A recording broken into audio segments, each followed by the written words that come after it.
So what is this project you got? It's a short documentary project for my film class that I'm taking. Okay.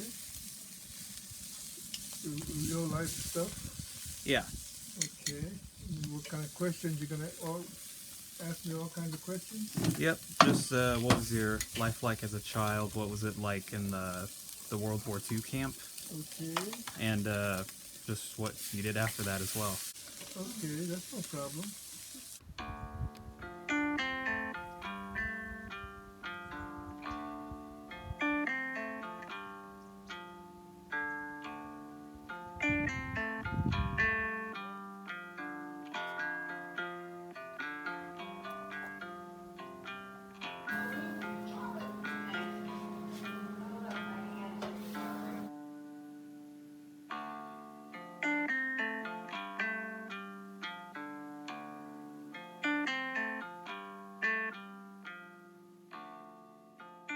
I was born in a town called Alvarado, California. My recollection of that time was it's like a farming community, and I just remember so little of it because I was so young.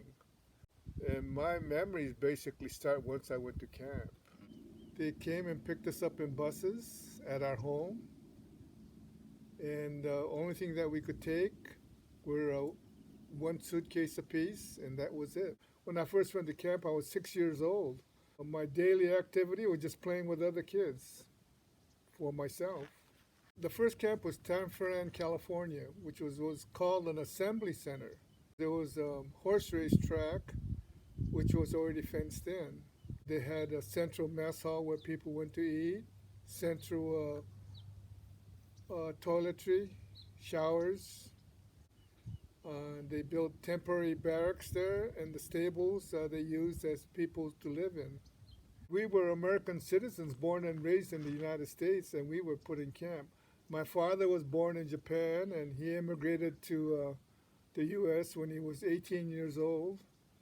And he thought of America as his country, but he was still incarcerated. He was arrested by the FBI. He was incarcerated as a Black Dragon spy at that time, and the reason he was a school teacher. So anybody who had any type of professional skills, they would incarcerate it as spies. My mother was a Japanese citizen, and she went with camp with us, with with us, and she was. So we didn't see our father for about 3 years. In our family, we had 7 children. I was the youngest of 7. Prior to being incarcerated, my sister had married to a person in Santa Barbara, so she went with that family when the war started.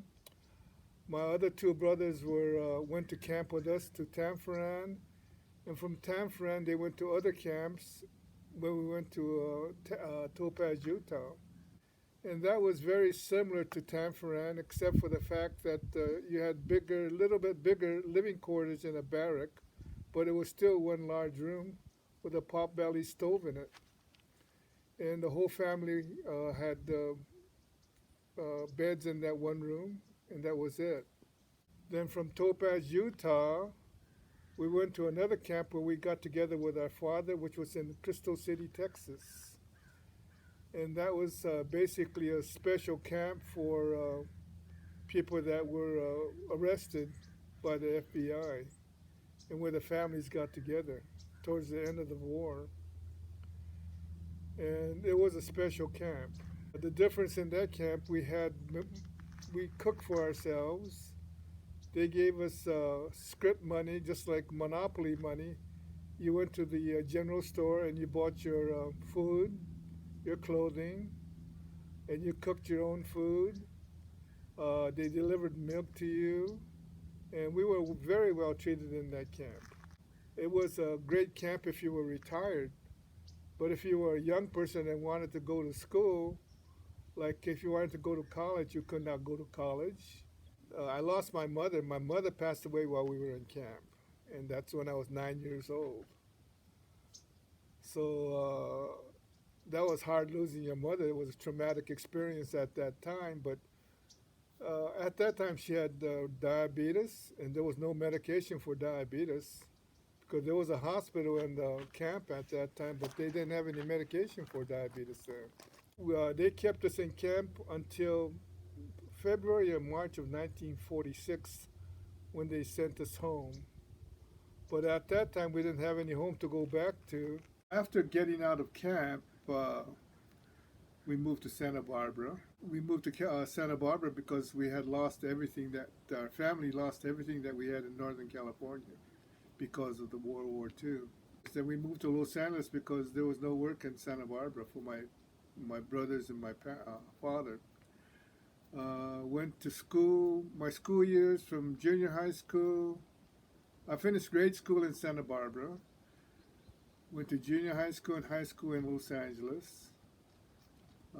During that period of time, because of the hard times that we had, I had to help my father with his work, which was gardening. He was a landscape gardener, which I hated. When you're a kid, you don't want to be out gardening, you want to be out playing. So every day after school and on the weekends, I had to help my father work with his gardening work. And I used to do the heavy work because he was pretty old by then, because when I was born, my father was already 50. So by this time, he was ready to be retired, and he's still working. Then after I graduated high school, I went to 1 year of trade school, and I went to a trade school where I learned auto repair. Then after that, my father passed away right at that time when I was 18 years old.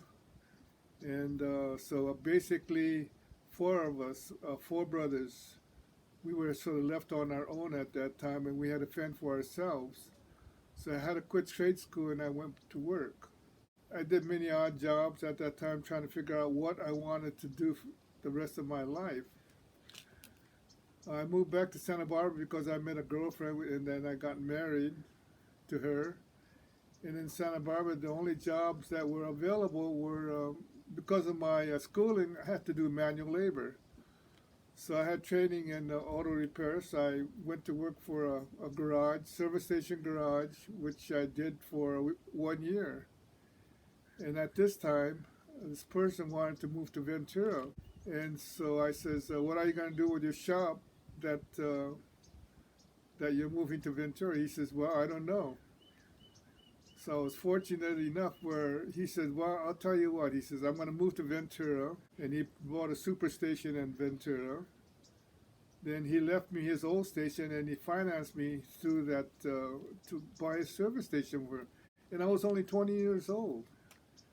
At that time, the oil company didn't want to make me a dealer, but they said, well, the freeway is going to go through that property within a year or two, so let them have it. 1 or 2 years span that I was going to be in that dealership, we were there for 30 years because Santa Barbara was a very finicky city, and they kept changing the design of the freeway, so they kept prolonging it, and so from now 1957 until 1987, they could decide on how to build a freeway through Santa Barbara. When they finally compromised on how to build it with the state, it was 30 years had passed, and we were there, but in between we had bought other businesses. And by the time I retired in 1989 from the service station business, I was the biggest dealer in Santa Barbara. We had 3 locations.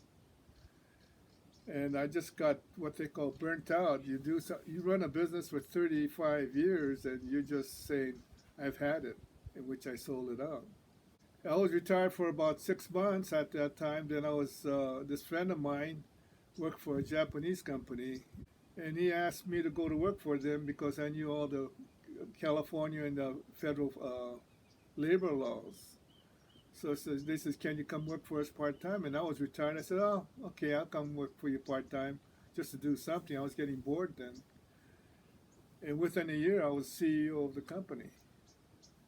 Then, fortunately, I kept that position for close to 20 years. It was in the hotel-motel industry. At one time, we had close to 20 properties that we had under control. Then the Japanese bubble broke, and we had to start divesting properties in California and send money back to Japan for their businesses back there. And by the time we retired, I had divested everything except for one property in San Diego, which the company still owns yet. But the company treated me very well, and financially, it was very, very lucrative for me because I had to go through so many hard times, really, with the company. I sold my business, which I was going to retire on. Then I worked for a company that took care of me real well. So this is what I'm living in now, this wonderful property that we own here in the hills of Santa Barbara. And I have no complaints with my life at all. Considering that that our family was interned during World War II, and that was in 1942 that we were interned. Till now, that's what, a little over, what, close to 70, 80 years. What I've accomplished and what I've been basically, I figure, given to me. I'm very, very fortunate to be in this position that I am right now. Retired and happy, enjoying my life in this canyon here.